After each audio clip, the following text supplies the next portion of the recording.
네, 우리 하나님 말씀 보겠습니다. 우리 하나님 말씀 누가복음 14장 27절 말씀입니다.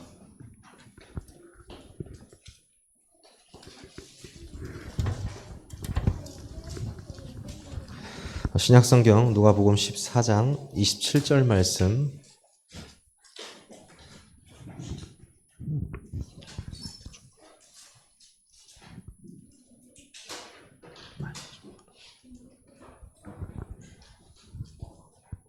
누가복음 14장 27절 말씀 우리 함께 합독하도록 하겠습니다.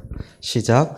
누구든지 자기 십자가를 지고 나를 따르지 않는 자도 능히 내 제자가 되지 못하리라. 아멘.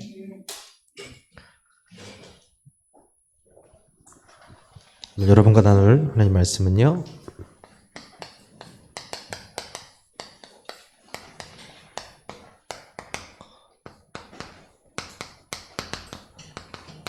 그리스도의 제자라는 말씀입니다.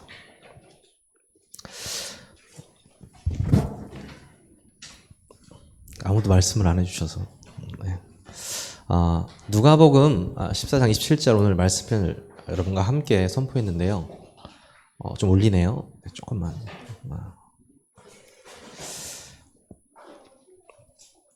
예수님께서 공생애를 시작하신 후에 가장 먼저 하셨던 일이 뭐냐면 제자를 부르셨습니다. 제자를 가장 먼저 빨리 제자를 부르시고 3년의 공생애 생활을 마치신 후에 예수님께서는 지상명령을 제자들에게 말씀하셨습니다. 그러므로 너희는 가서 모든 족속으로 제자를 삼아 아버지와 아들과 성령의 이름으로 세례를 베풀고 내가 네게 분부한 모든 것을 가르쳐 지키게 하라. 볼지어다 세상 끝날까지 너희와 항상 함께 있으리라 하시니라. 아멘. 예수님의 지상명령은 이 제자들에게 주어졌습니다. 모든 성도가요, 사실 이 제자가 되기를 원합니다. 그래서 우리 과거에 많은 이 제자라는 이 키워드를 가지고요, 많은 단체에서 제자 훈련을 했었습니다. 여러분 잘 아시는 CCC라든지 내비게이터라든지 또 UBF라고 있었죠. 또 UBF라든지 굉장히 이 선교 단체들이 이 제자를 훈련해서 배출해야 한다라고 해서 우리 대한민국이 엄청난 부흥운동을 많이 일으켰었습니다. 그럼에도 사실상 그 제자 훈련을 통해서 부흥은 일어났지만 진짜 실제적으로 현장에서 제자들이 전도운동하는 역사가 지속이 되지 않았거든요. 사실. 그런 부분에서 보면은 우리가 왜 이 제자의 말씀에 집중해야 하는가를 오늘 좀 알아볼 필요가 있습니다. 제자라는 것은 첫 번째 무엇입니까? 우리 제자에 대해서 알아야 되는데요. 제자라는 것이 현대 교회 선교 단체에서 하나님께 헌신하기 위해서 일정의 어떤 과정과 훈련을 거친 사람들에게 주어지는 이름이 아닙니다. 무슨 훈련을 받았다고 해서 제자가 될 수 있는 것이 아닙니다. 굉장한 오해를 하고 있거든요. 제자는 어떻게 되냐면요, 예수가 그리스도 되심을, 또 이 예수 그리스도 되심을 십자가에서 증거된 그 사실을 믿는 자가 제자입니다. 정확히 말하면요, 예수 그리스도께서 하신 일을 믿는 자, 예수 그리스도를 체험한 자가 제자입니다. 두 번째는요,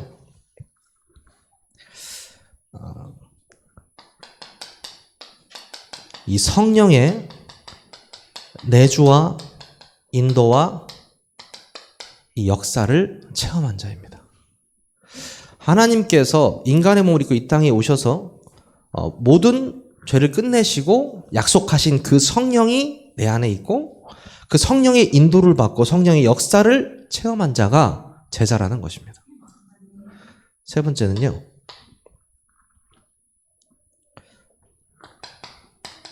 오늘 이 예수님의 지상명령처럼 참 소명을 받은 자가 제자입니다. 우리가 왜 이 제자가 되어야 하느냐, 여기에 우리가 좀 잘 포커스를 맞춰야 될 것 같습니다. 제자라는 게 사전적인 의미로는 스승에게 배우는 사람이란 뜻이잖아요. 그죠? 스승에게 배우는 사람인데 우리의 스승이 누구인가를 알아야 되지 않습니까? 바로 우리는요, 그리스도의 제자입니다. 이 그리스도의 제자가 되기 위해서는 아주 중요한 게 있습니다. 당연히 그리스도에 대해서 잘 알아야 될 뿐더러 그리스도를 체험한 자가 되어야 됩니다. 너무나도 잘 알고 있죠. 우리가 그리스도를 너무나도 잘 알고 있습니다. 하지만 체험한 거랑은 말이 다르죠. 그리스도를 정말 체험하기 위해서는요, 이 인간의 근본 문제를 정확하게 알아야 됩니다. 근본 문제 3가지요. 하나님을 떠나서 죄에 빠져 완전히 사단에게 잡힌 이 근본 문제에 대해서 정확히 아는 자. 여러분, 문제를 정확히 모르는데 어떻게 답이 있을 수가 있겠습니까? 내가 그리스도가 필요하지 않은데, 내가 필요한 이유가 없는데 왜 사람들이 그리스도를 믿어야 되는지 모르잖아요. 내가 먼저 이 죄인임을 깨닫는 순간 복음이 필요한 것입니다. 성경은요, 모든 사람이 죄를 범하였다고 말하고 있습니다. 그 죄가 바로 이 창세기 3장 문제라는 것을 정확히 알고 있는 사람이 제자라는 것입니다.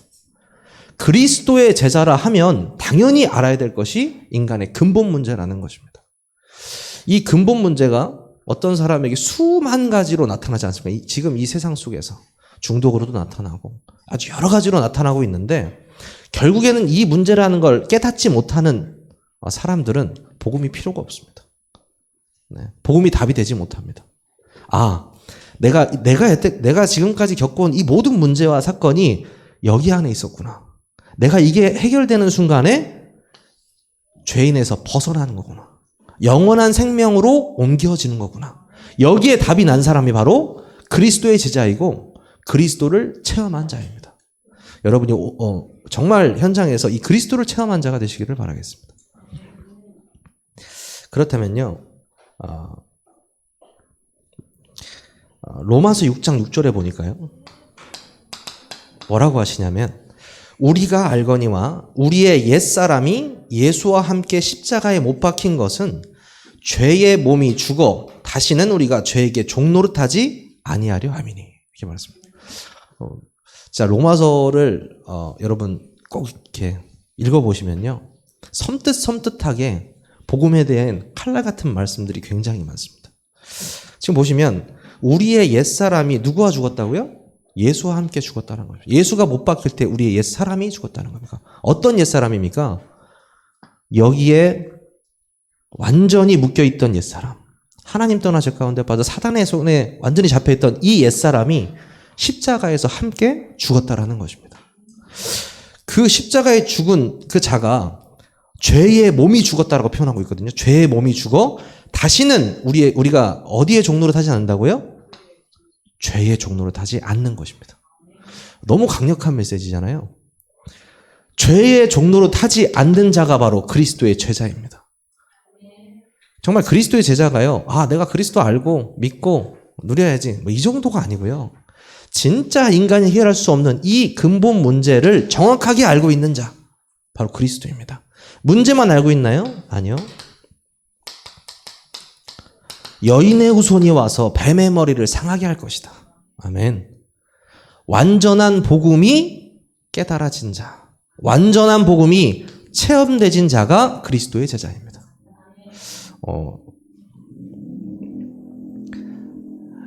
여인의 후손이라는 것은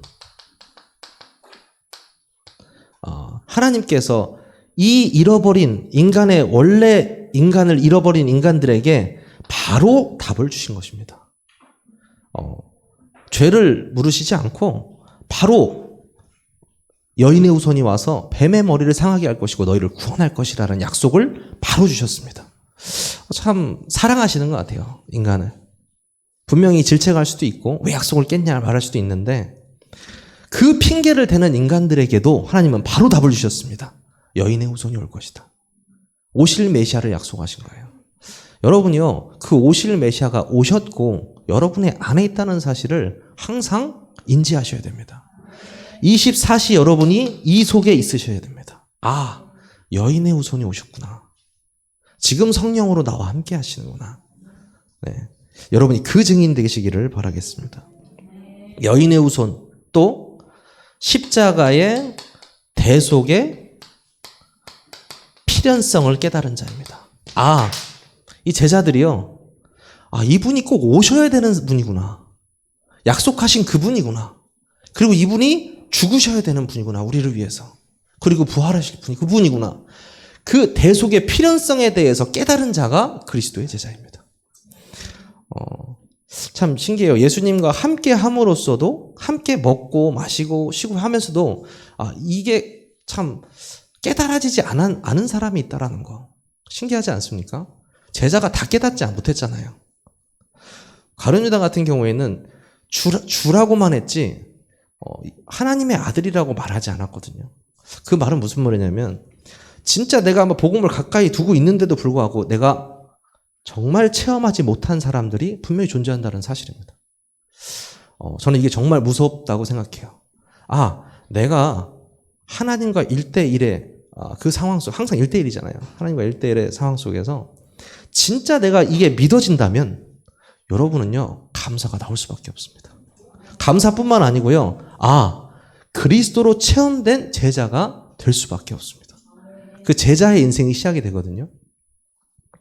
그것뿐만이 아니고요, 세 번째는요, 부활의 당위성을 깨달은 자. 이 부활의 당위성. 그가 예수님이시고 그가 그리스도이시기 때문에 완전한 사망 속에서 다시 부활하셨다는 그 사실을 믿는 자가 그리스도의 제자입니다.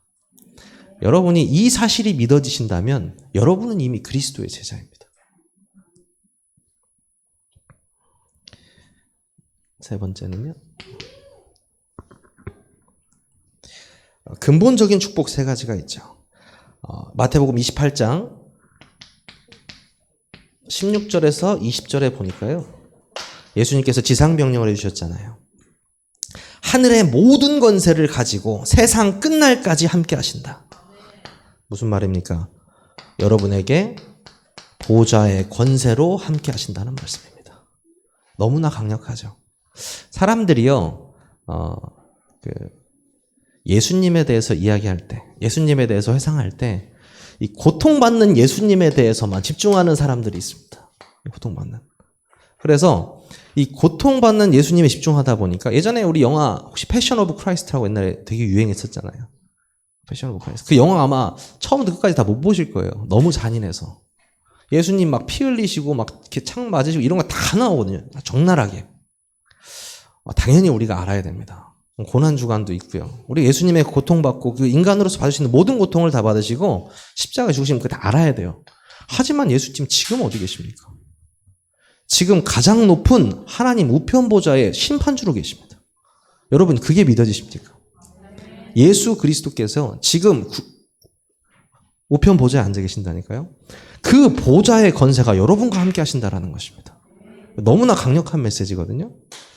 보좌의 권세가 나와 함께한 뿐만 아니고 땅의 모든 권세를 가지시고 세상 끝날까지 함께 하신다. 땅의 권세는 무엇입니까? 여러분에게 이 흑암을 꺾는 권세를 주셨다는 것입니다. 이 땅에서 계속적으로 복음 받지 못하게 하는 사단의 세력, 복음 가진 자면 복음의 축복 못 누리게 하려는 사단의 세력, 전도와 선교만 막으려고 하는 그 흑암의 세력을 완전히 깨뜨릴 수 있는 권세를 우리에게 주셨습니다. 그 하늘과 땅의 권세를 내게 주셨으니 예수님께서 내게 주셨다고 했거든요. 그 예수님이 여러분과 함께 하신다니까요. 그래서 여러분들이 가는 곳에 흑암이 무너지는 것입니다. 너무 강력한 메시지입니다. 무너져라 무너져라가 아니고요. 그냥 복음 가진 내가 가는데 무너지는 것입니다. 승리하신 예수 그리스도가 완전히 다 이기신 싸움을 우리가 깃발 꽂으러 가는 것입니다. 여러분이요. 이 흑암과의 영적 전투를 매일매일 하셔야 됩니다. 말씀 속에서, 기도 속에서, 예배 속에서. 제자들이요,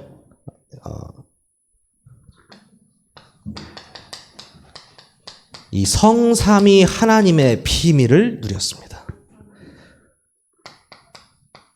전도를 통해서.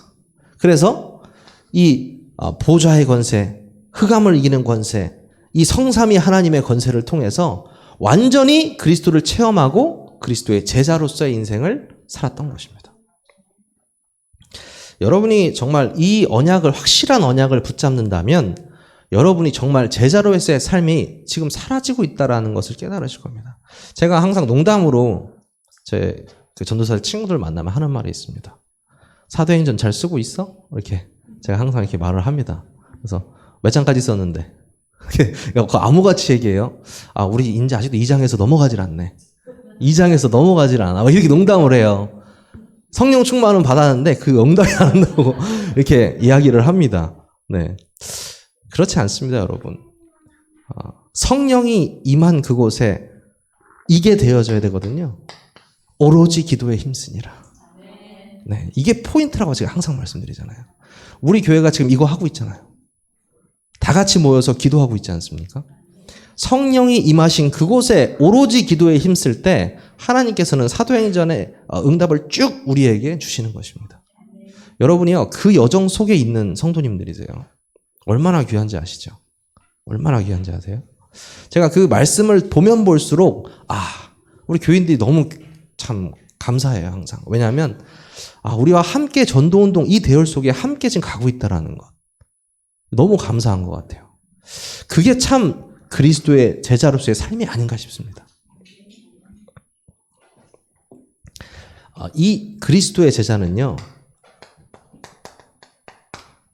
참된 가치를 발견한 자입니다. 참된 가치. 무슨 말입니까? 어떤 가치냐면요, 생명 걸 가치를 발견한 자입니다. 생명 걸 가치. 아무데나 생명 걸지 않습니다, 여러분. 아무데나 우리의 귀중한 목숨을 걸지 않죠. 어떤 이들은 가족의 생명을 거는 사람도 있더라고요. 근데 가족의 생명 걸 수도 있죠. 물에 빠졌거나 그럼 대신 죽어줄 수도 있고, 그렇습니다. 부부와 가족과 자식은 믿음의 대상은 아닙니다. 여러분 정확하게 아셔야 됩니다. 가족은요, 그렇다고 제가 가족을 싫어한다 그런 건 아닙니다. 가족을 내가 싫어하고 그러는 건 아닌데, 믿음의 대상은 아니라는 사실입니다. 우리가 도와줄 대상이고, 같이 예배드리고 하나님의 축복을 누릴 대상이지, 믿음의 대상은 절대 아닙니다. 제가 어렸을 때부터 귀에 못이 박히도록 들은 얘기가 있습니다. 복음과 상관없다면, 너는 나의 자식이 아니다. 항상 그러셨어요. 섭섭할 정도로.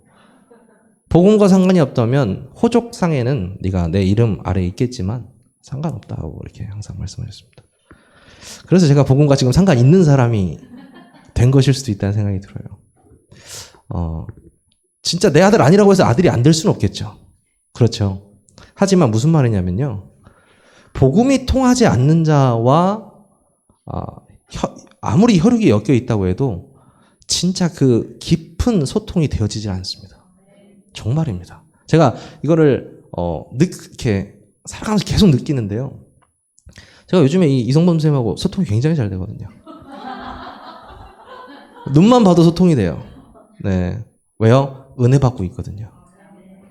오늘 오후 1시에 주무셨다고 하는데, 1시에 잤다고 하는데, 복음이 통하니까요, 눈만 봐도요, 이게 우리말로 올라옵니다. 네. 기쁘고, 감사하고, 이 귀하게 보이고, 넘어가지지 않아요. 무슨 말이냐면요, 생명걸 가치를 이 발견한 자는요, 절대 흔들리지 않습니다.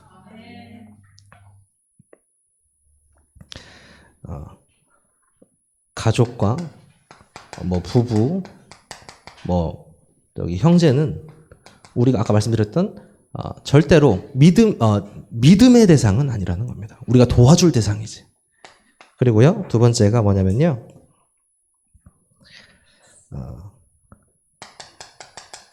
이 사상과 정치 이념, 그리고 이단, 종교, 이거 좀 쉽게 볼 문제가 아니죠. 왜냐면은 지금 한 20년 정도 됐나요? 제가 기억하기로 2001년도였을 겁니다.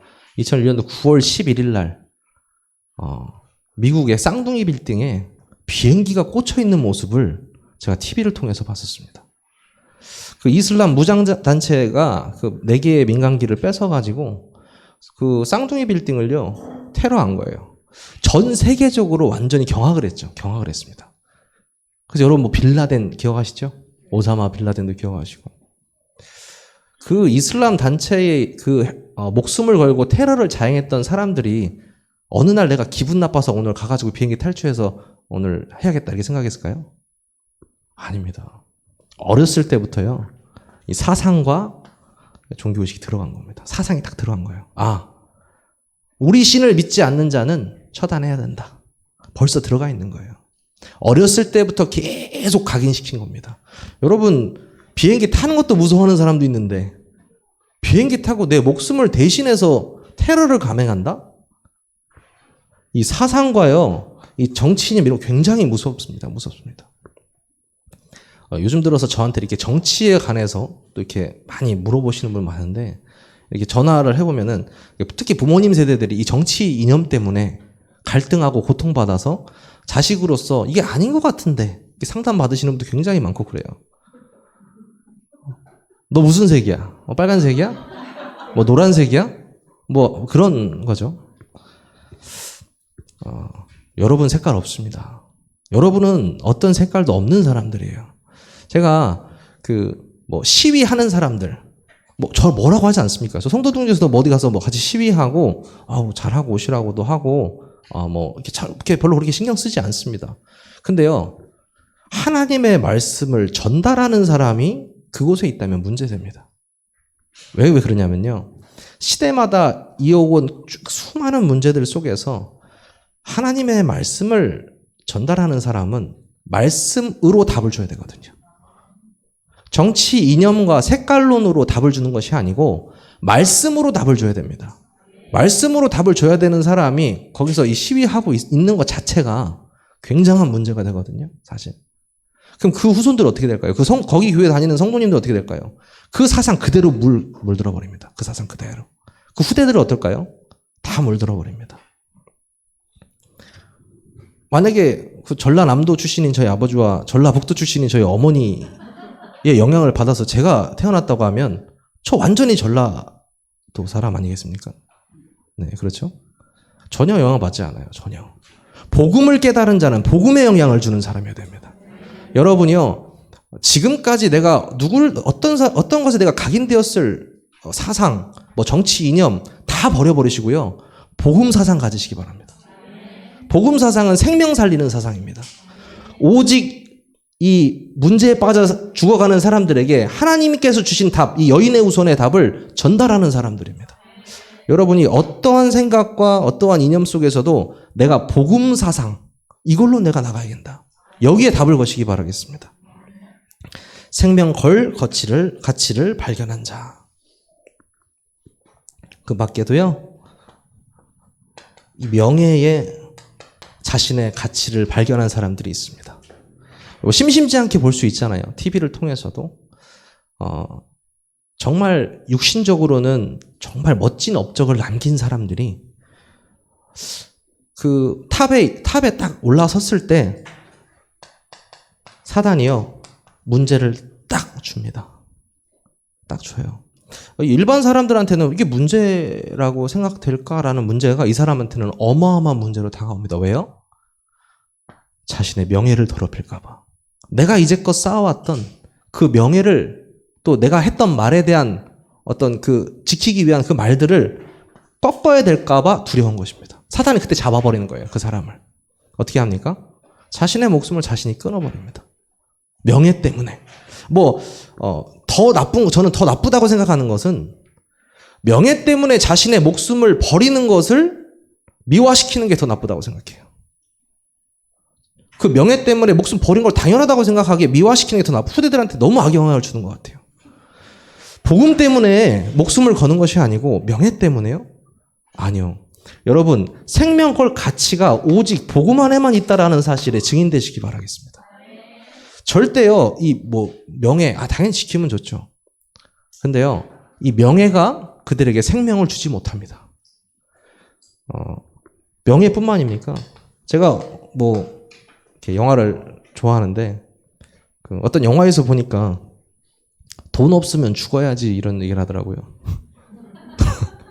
영화에서 보니까 돈 없으면 죽어야지. 그래서 맞는 말입니까, 여러분? 네. 여러분의 인생을 이 돈에 거시겠습니까? 명예, 돈, 사상, 정치, 이념, 이단, 종교 이런 것에 목숨을 건다는 게 우리가 되게 웃음이 나고 이렇게 하겠지만 아닙니다. 지금 이 문 밖을 나가시면요. 여기에 목숨 건 사람들 태반입니다. 다 그래요. 돈에 목숨 걸고 쫓아가고요. 명예에 목숨 걸고요.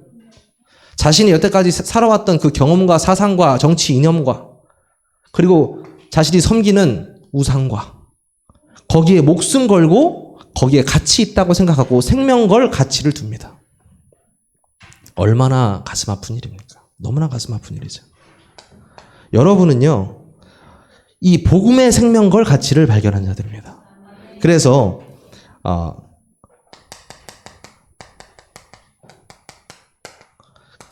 이 생명 건 헌신이 되어질 것입니다. 당연하죠. 마태복음 13장 44절에 보니까 천국은 마치 밭의 감추인 보화와 같으니 사람이 이를 발견한 후 숨겨두고 기뻐하며 돌아가서 자기의 소유를 다 팔아 그 밭을 사느니라 이렇게 얘기했습니다. 재밌는 부분은 저는 여기가 재밌더라고요. 발견한 후 숨겨두고 기뻐하며 돌아가서 얼마나 기뻤을까요? 기뻐하며 돌아가서 여러분이 이 복음을 발견한 다음에 기뻐하며 돌아가셔야 됩니다. 기뻐하며 돌아가서 자기의 모든 것을 팔아서 그 밭을 사는 겁니다. 하나님께서는 이 완전한 복음을 여러분에게 주셨기 때문에 여러분의 현장으로 돌아가셔서 하나님이 원하셨던 그 사역에 대해 하나님이 원하신 그 한 생명을 구하기 위해 모든 것을 쏟아 붓는 것입니다. 그렇다면 하나님께서요 그 헌신을 받으실 겁니다. 정말 이 생명 걸 헌신, 그냥 헌신 말고요. 세 번째는요. 생명의 주관자 되시는 성령이 나와 함께 하신다는 사실에 가치를 두셔야 됩니다. 그 성령님께서 여러분 각 개인과 가정과 가문과 현장을 인도하고 계신다는 사실입니다. 얼마나 좋습니까? 그렇다면은요, 어떻게 하면 제자가 될 수 있습니까? 오늘 본문에 보니까요, 누가복음 14장 27절이죠. 누구든지 자기 십자가를 지고 나를 따르지 않는 자도 능히 내 제자가 되지 못하리라 이렇게 말씀하셨습니다.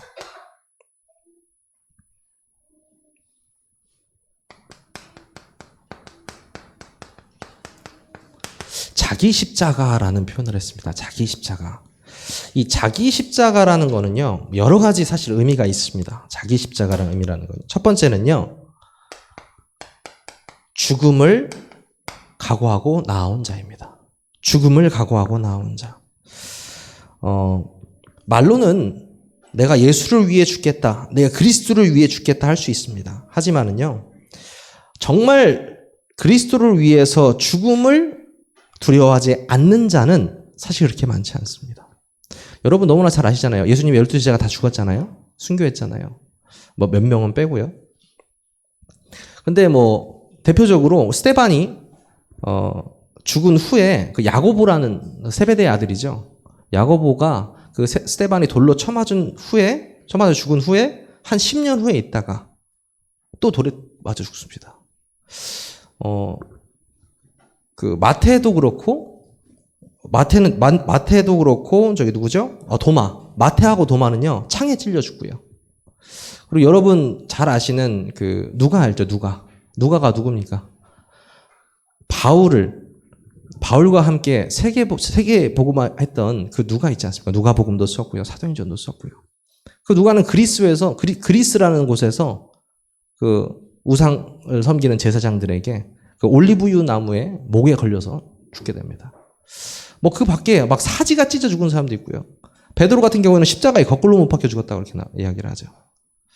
정말 축복인가요, 여러분? 이 죽음이요. 자기 십자가를 지고 나를 따라오라고 하셨는데 그 죽음의 두려움을 뿌리치고 과연 올 수 있는가라는 것입니다. 근데 오늘 말씀은 뭐라고 하시냐면요. 여기 마태복음 5장 11절에 제가 읽어드리면요. 나로 말미암아 너희를 욕하고 박해하고 거짓으로 너희를 거슬러 모든 악한 말을 할 때에는 너희에게 복이 있나니 이랬습니다. 예수님께서 하신 말씀입니다. 마태복음 5장 11절이죠. 아니 나로 인해서 예수 그리스도로 인해서 박해받고 고통받는 것이 복이 있다라고 말씀하셨어요. 복이 있다. 어떤 복을 얘기하고 있습니까? 그 박해가 아니라는 말입니다. 이 세상에서 잠깐 지나가는데 나를 위해 박해받았다? 박해 아니라고 말씀하시는 겁니다. 축복이라고 말씀하십니다. 하나님께서는요, 여러분에게 그리스도로 인하여 핍박받는 자에게 하나님께서 모든 것을 허락하실 것입니다. 그 자를 통해서 세계복음화를 이루실 것입니다. 여러분이 그 증인 되시기를 바라겠습니다. 이 나의 십자가라는 거는요, 또 이런, 여러분 잘 아시죠? 집 안에 좀 완전 불안당 같은 사람이 있으면 뭐라고 합니까? 내 십자가야. 있으신가 보네요. 웃으시는 분들은. 내 십자가야 이렇게 말하잖아요. 자신에게 아주 중요한 해결되지 않는 문제가 있습니다. 그 십자가를 갖고 와서 수고하고 무거운 짐을 누구에게요? 예수 그리스도께 맡겨버리는 것입니다. 나의 모든 문제를 진짜 여러분들이 맡길 수 있다면 예수를 쫓을 수 있습니다.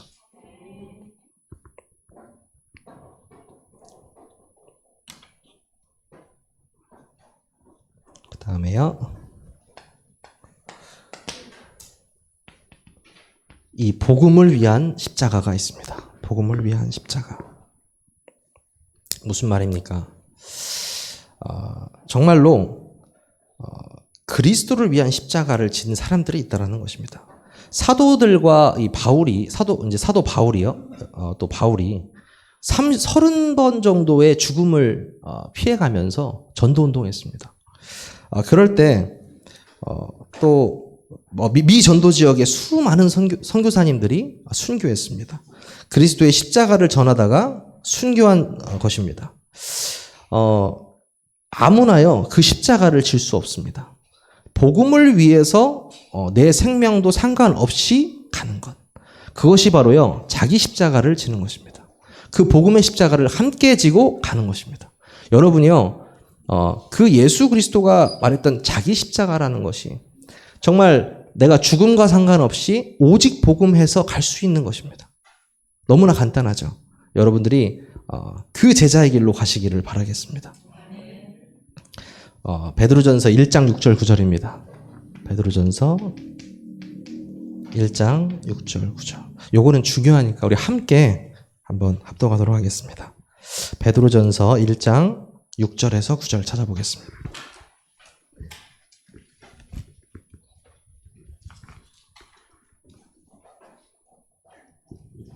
신약성경 베드로전서 1장 6절에서 9절 말씀입니다.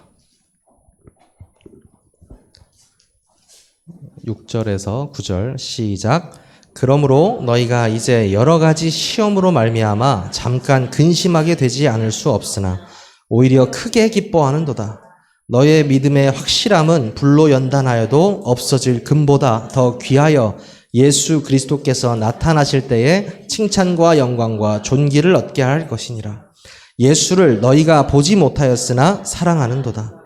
이제도 보지 못하나 믿고 말할 수 없는 영광스러운 즐거움으로 기뻐하니 믿음의 결국 곧 영혼의 구원을 받음이라. 아멘. 간단하게 말하면요. 여러분들이 받는 여러 가지 시험이 있지 않습니까? 시험과 고난이 있을 겁니다.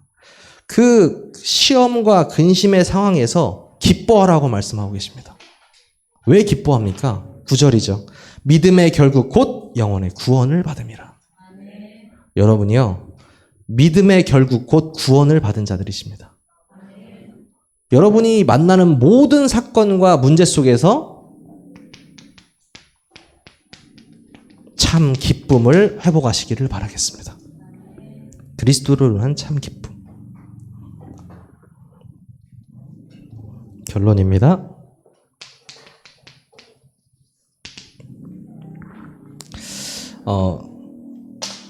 제가 뭐 이번 연도에 저도 이렇게 RTS 신학원을 졸업했지만,